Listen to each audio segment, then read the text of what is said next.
Welcome back to the show, everybody. It's DinaKalmeta here. And for today's news, we're going to talk about Christian persecution. And not just in a far distant country, but here in the United States. Because I'm seeing headlines that I never thought that I would see.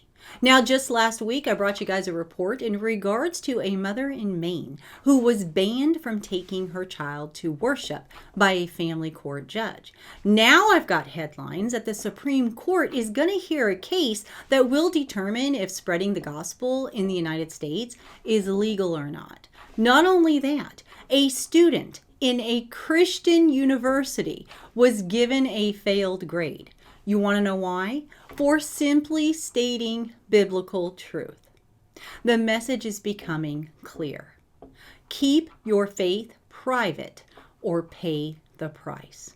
Let's dig into these headlines. You would expect secular institutions to be hostile. But what happens when the call is coming from inside the house? Well, let's find out. Fox News is reporting that Samantha Fulnicki, a pre-med junior at Oklahoma's flagship university, vaulted into viral fame when she was flunked after invoking her Christian biblical values in an essay. Graduate assistant William Mel Kurth is now on administrative leave as the school sorts out why the student was assessed a 0 out of a 25. So she didn't even get a 1 or a 2. This graduate assistant just flat out failed her. But it goes on to say that students were directed to read a scholarly paper about gender norms and offer a thoughtful reaction or response. A portion of Fulnicki's essay said that gender roles and tendencies should not be considered stereotypes. Women naturally want to do womanly things because God created us with those womanly desires in our hearts. The same goes for men. God created men in the image of his strength and courage, and he created women in the image of his beauty. He intentionally created women differently than men, and we should live our lives with that in mind. After Fulnicki argued that the gender norm should be reinforced instead of frowned upon,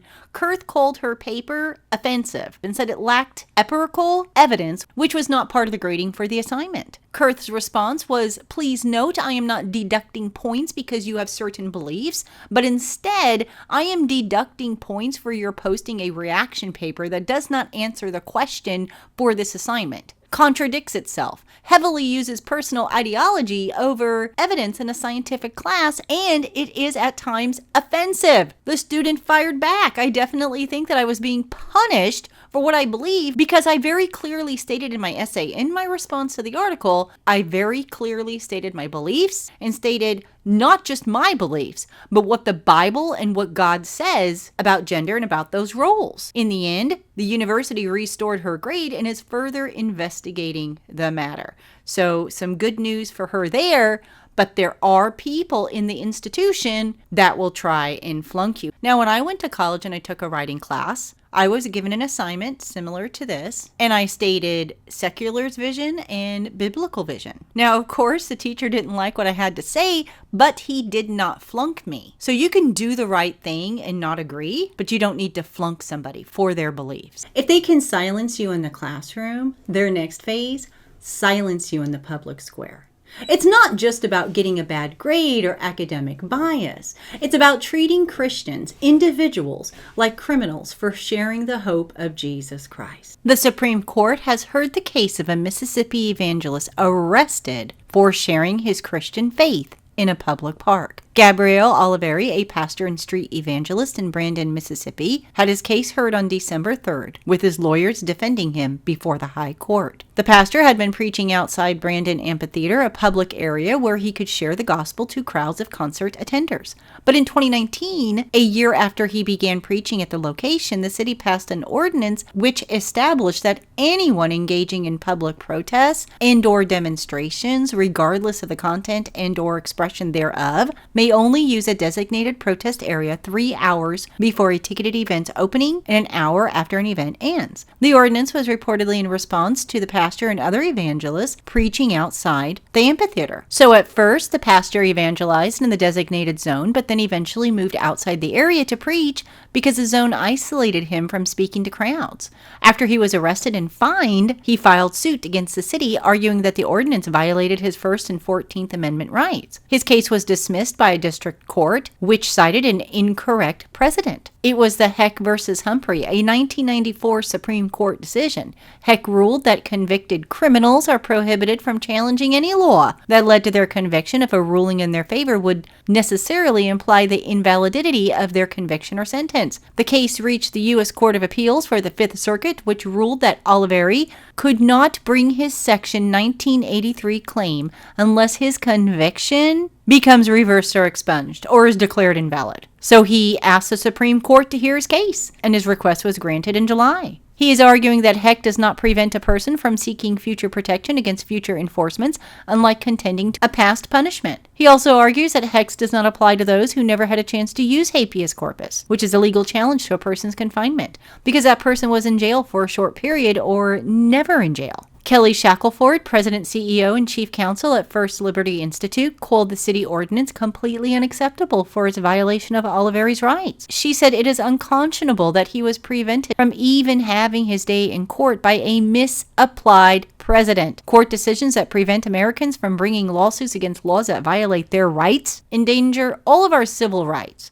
So what does this particular case mean for evangelizing in public in the U.S.? Can they make it illegal? Possibly. 3 scenarios. The court rules in favor of the evangelists, the most protective outcome. The court could rule that people fined or convicted under restrictive protest evangelism laws do still have the right to sue in federal court. This would weaken the enforcement shield created by Heck versus Humphrey when applied to free speech and religious speech cases. So what would it change? Cities could no longer hide behind technical convictions to block free speech lawsuits. Many designated protest zones would suddenly become vulnerable to constitutional challenges. Evangelist pastors and street preachers would have a much stronger legal shield when restricted. Bottom line, if this happens, public evangelizing would be more strongly protected nationwide, especially against cities that try to isolate or silence religious speech through zoning tricks. And that's what Mississippi tried to do. Scenario 2, the court rules narrowly. Procedural. Only decision. The court could issue a narrow ruling addressing only whether lower courts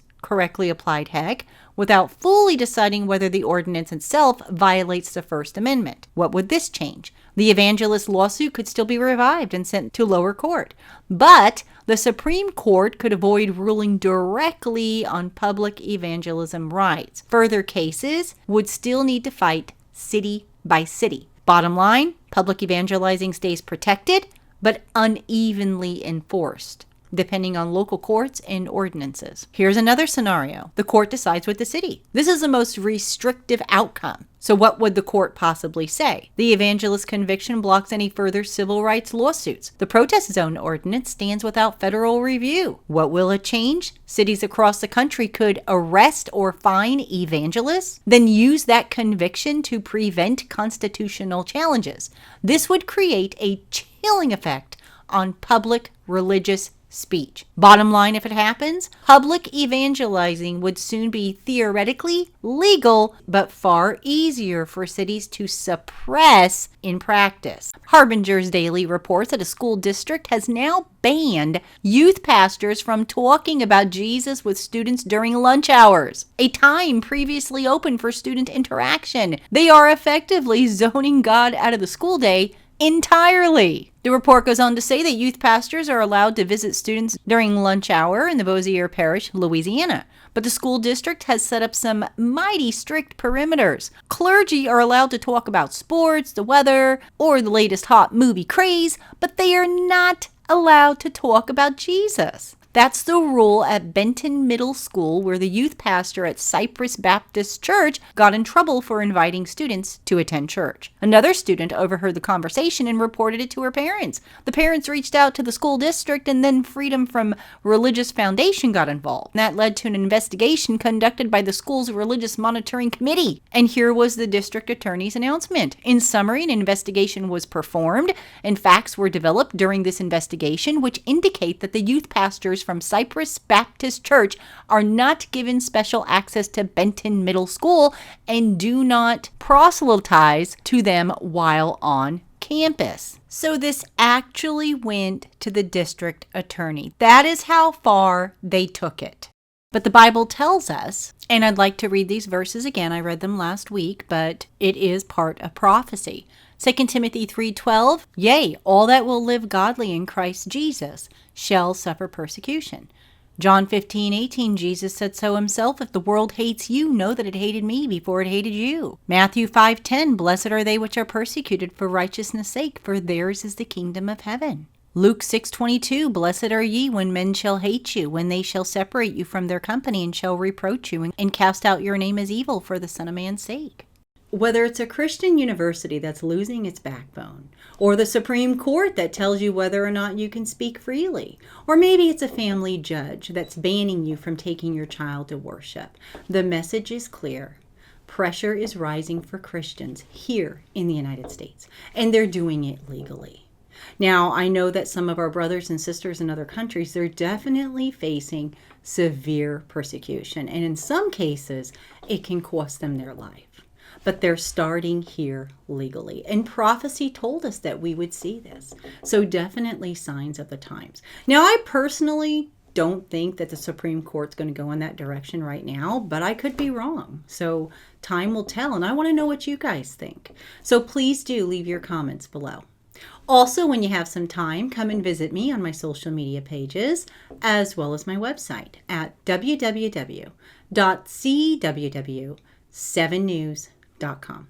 All right, everybody, thank you so much for watching. And until next time, God bless and stay safe.